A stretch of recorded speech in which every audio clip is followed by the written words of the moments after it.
Hello everyone, welcome to my channel. আজ আমি নিয়ে এসেছি সপ্তম শ্রেণীর ভূগোলের পঞ্চম অধ্যায় নদী। এই অধ্যায় থেকে আমি তোমাদের সাজেশন প্রশ্নগুলো বলে দিব।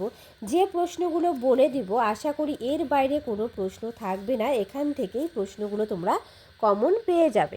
দেখো, প্রথমে আমি 1 নম্বর প্রশ্ন অর্থাৎ নির্বাচনী প্রশ্ন উত্তরগুলো অর্থাৎ সঠিক উত্তর নির্বাচন করে এই প্রশ্নগুলো বলে দেব তোমাদের কোন কোন প্রশ্নগুলো পড়তে হবে। এখান থেকে তোমরা 1 নম্বর প্রশ্নটা পড়বে, গঙ্গোত্রী হিমবাহ হলো গঙ্গা নদীর উৎস। তারপর পড়বে 2 নম্বর প্রশ্ন, নদী নিম্ন প্রবাহে সঞ্চয় কার্যের ফলে সৃষ্টি হয় কি বদ্বীপ। এই প্রশ্নটা পড়বে। 3 নম্বর প্রশ্নটা পড়বে, কোনো নদী যখন অন্য নদীতে মেশে তাকে ওই নদীর কি বলে? শাখা নদী বলে। এই প্রশ্নটা পড়বে। পরের প্রশ্ন 4, গঙ্গার একটি শাখা নদী হলো পদ্মা। এই প্রশ্নটা পড়বে। তারপর পড়বে 5 নম্বর, নদীর উচ্চ প্রবাহে গঠিত একটি ভূমিরূপ হলো গিরিখাত। গিরিখাত কি হয়? উচ্চ প্রবাহে তৈরি হয়, এটা পড়বে। তারপর নদীর আঁকা বাঁকা গতিপথকে মিয়েন্ডার বলে। এই প্রশ্নটা পড়বে। তারপর পড়বে 7 দাগে, নদীর গতিপথের ঢাল বাড়লে নদীর শক্তি কি হয়? বেড়ে যায়। এই প্রশ্নটা পড়বে। পরের প্রশ্ন 8 পড়বে, নদীর মোহনায় বদ্বীপ নেই এমন নদী হলো আমাজন নদী। এই প্রশ্নটা পড়বে। ঠিক আছে, যে প্রশ্নগুলো বলবো সেই প্রশ্নগুলোই শুধু পড়বে। তারপরে এই প্রশ্নটা পড়বে, একটি অন্তর্বাহিনী নদী হলো আমুদরিয়া, আর ভারতে যদি বলতো তাহলে হতো লুনি নদী। পরের দেখো 11 দাগের প্রশ্নটা পড়বে, গঙ্গার প্রধান উপনদী হলো যমুনা নদী। গঙ্গার প্রধান উপনদী। তারপরে 12 দাগের প্রশ্নটা পড়বে, নদীর দুধারে বিস্তীর্ণ জমিতে বন্যার সময় পলি সঞ্চিত হয়ে উর্বর কি সৃষ্টি করে? প্লাবনভূমি সৃষ্টি করে। তারপর পড়বে দেখো 14 দাগের প্রশ্নটা, নদীর স্রোতের বেগ সবচেয়ে বেশি থাকে কোথায়? উচ্চ প্রবাহে। এরপর পড়বে 16 দাগের প্রশ্ন, নদীর শাখা নদী সাধারণত নদীর নিম্ন প্রবাহে দেখা যায়। এরপর দেখো পড়বে 19 দাগ, নদী দ্বীপ গঠিত হয় নদীর মধ্য প্রবাহে। নদীর মধ্য প্রবাহে নদী দ্বীপ গঠিত হয়। তারপর পড়বে বদ্বীপ গঠিত হয় নদীর কি নিম্ন প্রবাহে বদ্বীপ গঠিত হয়। 23 দাগের প্রশ্ন পড়বে, পার্বত্য প্রবাহে নদীতে শক্তির পরিমাণ কি হয়? বেশি থাকে। তারপরের প্রশ্ন পড়বে হচ্ছে 24 দাগ, নদী যেখানে সৃষ্টি হয় সেই জায়গাকে নদীর কি বলে? উৎস বলে। যেখানে সৃষ্টি হয় সেখানে বলা হয় উৎস, আর যেখানে পতিত হয় সেটাকে বলা হয় মোহনা। এখানে পড়বে ভারতের প্রধান নদী গঙ্গা নদী। ভারতের প্রধান নদী, এই প্রশ্নটা পড়বে। তারপর পড়বে হচ্ছে 27 দাগ, সঞ্চয় কাজে নদীর যে প্রবাহ সব থেকে বেশি হয় সেটা হচ্ছে কি? নিম্ন প্রবাহ। এই প্রশ্নটা পড়বে। তারপর পড়বে 29 দাগ, পার্বত্য অঞ্চলে নদীর প্রধান কাজ কি? ক্ষয় কাজ। এই প্রশ্নটা পড়বে। 31 দাগে পড়বে, নদীর মোহনায় সৃষ্ট ফানেল আকৃতির ভূমিরূপকে বলা হয় খাড়ি। এই প্রশ্নটা পড়বে। তারপর এখান থেকে পড়বে, আন্তর্জাতিক নদী একাধিক শহরের মধ্য দিয়ে প্রবাহিত হয়, অর্থাৎ একাধিক দেশের মধ্য দিয়ে প্রভাবিত হয় আন্তর্জাতিক নদী। এই প্রশ্নটা পড়বে। নদীর মোহনার কাছে উৎপত্তিস্থলে মধ্যগতিতে জলের পরিমাণ কম থাকে, উৎপত্তিস্থলে জলের পরিমাণ কম থাকে। এই প্রশ্নটা পড়বে। তারপর গিরিখাত মধ্য উচ্চ নিম্ন প্রবাহ ও মধ্য নিম্ন প্রবাহের সৃষ্টি হয় উত্তর উচ্চ প্রবাহে গিরিখাত সৃষ্টি হয়। এই প্রশ্নটা পড়বে। নদী তার উপনদী শাখা নদী সহ যে অবতলের মধ্য দিয়ে প্রবাহিত হয় সেই বিস্তীর্ণ অঞ্চলকে বলা হয় নদী অববাহিকা। এই প্রশ্নটা পড়বে। 36 দাগে পড়বে, মানুষের জীবনের পরিণত পর্যায়ে তুলনা করা হয় নদীর মধ্য প্রবাহে। এই প্রশ্নটা পড়বে। গ্রিক অক্ষর ডেল্টার মতো দেখতে ভূমিরূপ হলো কি? বদ্বীপ। এই প্রশ্নটা পড়বে। তারপর 38 দাগ, পশ্চিমবঙ্গ সুন্দরবন অঞ্চলে দেখা যায় না কি দেখা যায় না? জলবিভাজিকা। খাড়িও দেখা যায়, বদ্বীপ দেখা যায়, সুন্দরী গাছও দেখা যায়।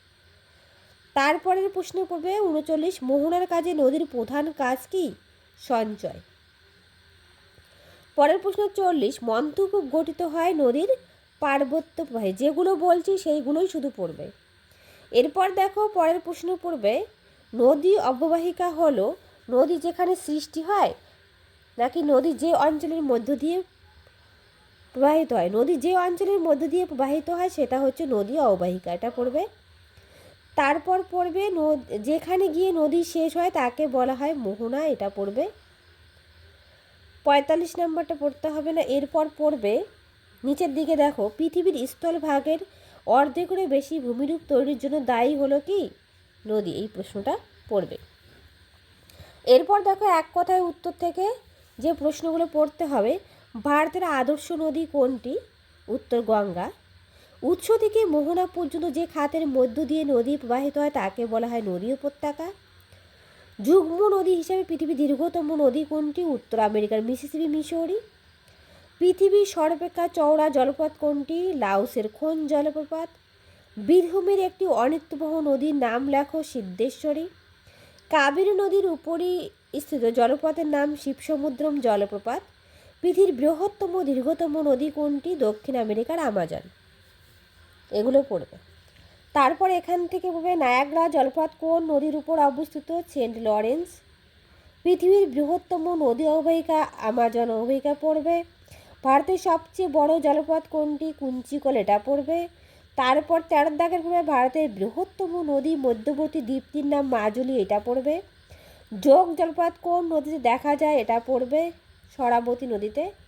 তারপর পড়বে পৃথিবীর বৃহত্তম নদী বাঁধের নাম, এটা হচ্ছে কি? থ্রি গর্জেস ড্যাম, চীনে অবস্থিত। তারপর এখান থেকে পড়বে দোয়াব শব্দটি কোন দেশীয় শব্দ? উত্তর লিখবে পার্সি শব্দ, এটা পড়বে। ধারণ অববাহিকা নদীর কোন গতিতে দেখা যায়? উচ্চ গতিতে দেখা যায়, এই প্রশ্নটা পড়বে। তারপর এখান থেকে পড়বে ভিক্টোরিয়া জলপ্রপাত কোন নদীর উপর অবস্থিত? আফ্রিকার জামবেসি নদী, পরীক্ষায় আসবে। কোন নদীর বদ্বীপ? পৃথিবীর মধ্যে বৃহত্তম গঙ্গা ব্রহ্মপুত্রের মিলিত বদ্বীপ। তারপর দেখো 23 পৃথিবীর দ্বিতীয় দীর্ঘতম নদীর দৈর্ঘ্য কত? উত্তর লিখবে আমাজন নদীর দৈর্ঘ্য হচ্ছে 6400 কিলোমিটার। এখান থেকে পড়বে গঙ্গা নদীর উচ্চবাহে কত দূর পর্যন্ত বিস্তৃত? গোমুখ থেকে হরিদ্বার পর্যন্ত, ভেরি ভেরি ইম্পর্টেন্ট প্রশ্ন। তারপর 27 দাগে পড়বে গঙ্গা নদীর উৎস গোমুখের উচ্চতা কত? এটা পরীক্ষা তেমন ইম্পর্টেন্ট নয়, একটু দেখে রেখো। তারপর এখান থেকে পড়বে নদীর শাখা নদী সাধারণত কোন প্রবাহে দেখা যায়? উত্তর লিখবে নিম্ন বা বদ্বীপ প্রবাহে দেখা যায়। এবার আমি তোমাদের দেখিয়ে দিব 2 নম্বরের প্রশ্ন, যেগুলো পড়তে হবে। 2 নম্বরের প্রশ্নের মধ্যে পড়বে নদী অববাহিকা কাকে বলে, এটা পড়বে ভেরি ভেরি ইম্পর্টেন্ট। নদী উপত্যকা কাকে বলে, এই প্রশ্নটা পড়বে, খুব ইম্পর্টেন্ট। আদর্শ নদী বলতে কি বোঝো, এই প্রশ্নটা পড়বে। কি বললাম? আদর্শ নদী, নদী উপত্যকা এবং নদী অববাহিকা বলতে কি বোঝো, এই 3টা প্রশ্ন এখান থেকে পড়ে নেবে। যাদের কাছে বই নেই একটু স্ক্রিনশট করে নেবে, বইয়ের মধ্যেও রয়েছে, প্রত্যেকটা প্রশ্নই বইয়ের মধ্যে রয়েছে। এবার পরের পেজ থেকে পড়বে, দেখো ধারণ অববাহিকা কাকে বলে, খুব ইম্পর্টেন্ট, ভেরি ভেরি ইম্পর্টেন্ট। ধারণ অববাহিকা পরীক্ষা আসবে এটা। তারপর এখান থেকে পড়বে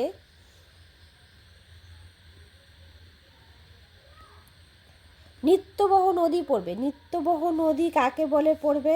অনিত্যবহ নদী কাকে বলে পড়বে, এই দুটো পড়বে। তারপর পড়বে জলবিভাজিকা কাকে বলে, পরীক্ষা আসবে। জলবিভাজিকা কাকে বলে, এটা পড়বে। আমি সাজেশন প্রশ্নগুলোই শুধু দাগাচ্ছি। তারপর পড়বে দোয়াব কাকে বলে, এটা পড়বে। এখান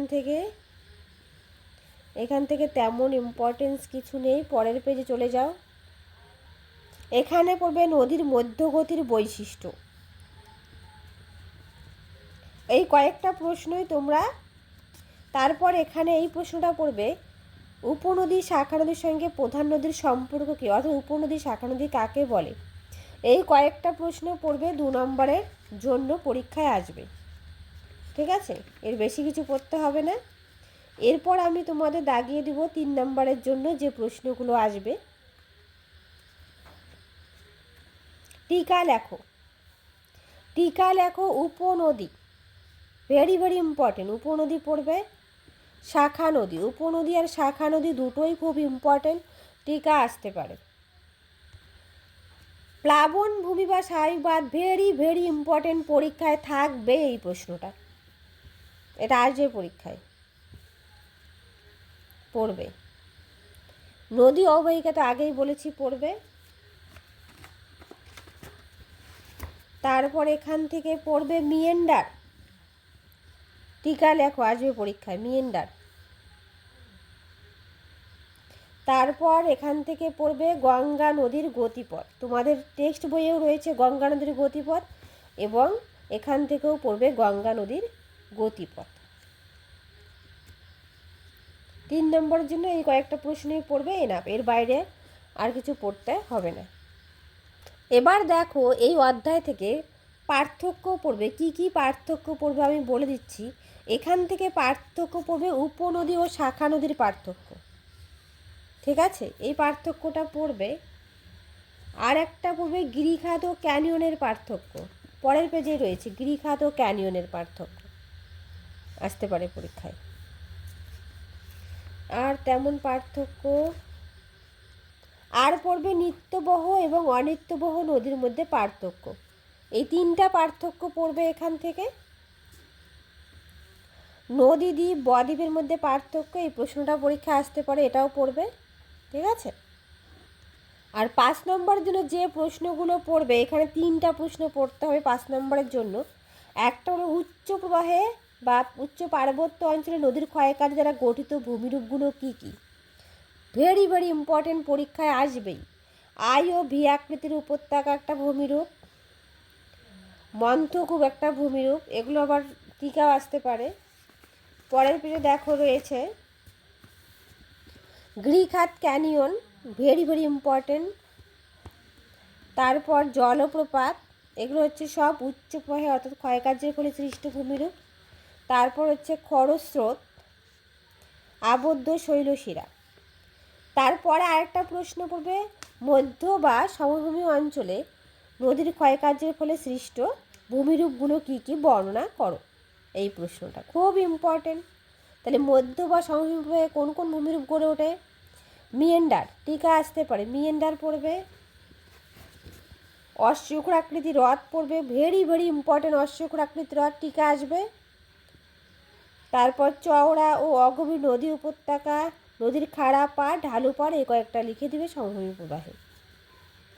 আর একটা প্রশ্ন পড়বে, যে 3টা প্রশ্নের কথা বললাম, বদ্বীপ প্রবাহ বা নিম্নগতিতে নদীর কার্যের ফলে সৃষ্ট ভূমিরূপের পরিচয় দাও।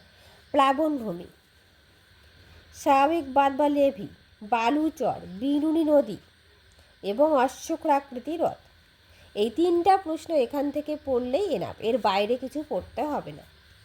আর একটা প্রশ্ন যেটা হচ্ছে জলপ্রপাত কি বা জলপ্রপাত টিকা আসবে পরীক্ষায়, ঠিক আছে। এখান থেকে এই প্রশ্নটা পড়ে নেবে, বদ্বীপ গঠনের অনুকূল পরিবেশ বা শর্তগুলি কী কী, ভেরি ভেরি ইম্পর্টেন্ট প্রশ্ন, এই প্রশ্নটা পড়বে, ঠিক আছে। এখান থেকে আর তেমন কিছু পড়তে হবে না। আমি আরেকটা জিনিস দেখব, সেটা হচ্ছে অশ্বক্ষুরাকৃতি হ্রদ কীভাবে সৃষ্টি হয়, এই প্রশ্নটা পড়বে 3 নম্বরের জন্য, ভেরি ভেরি ইম্পর্টেন্ট প্রশ্ন। আর একটা প্রশ্ন জলপ্রপাত আসবে পরীক্ষায়, জলপ্রপাত তো পরীক্ষা আসবেই,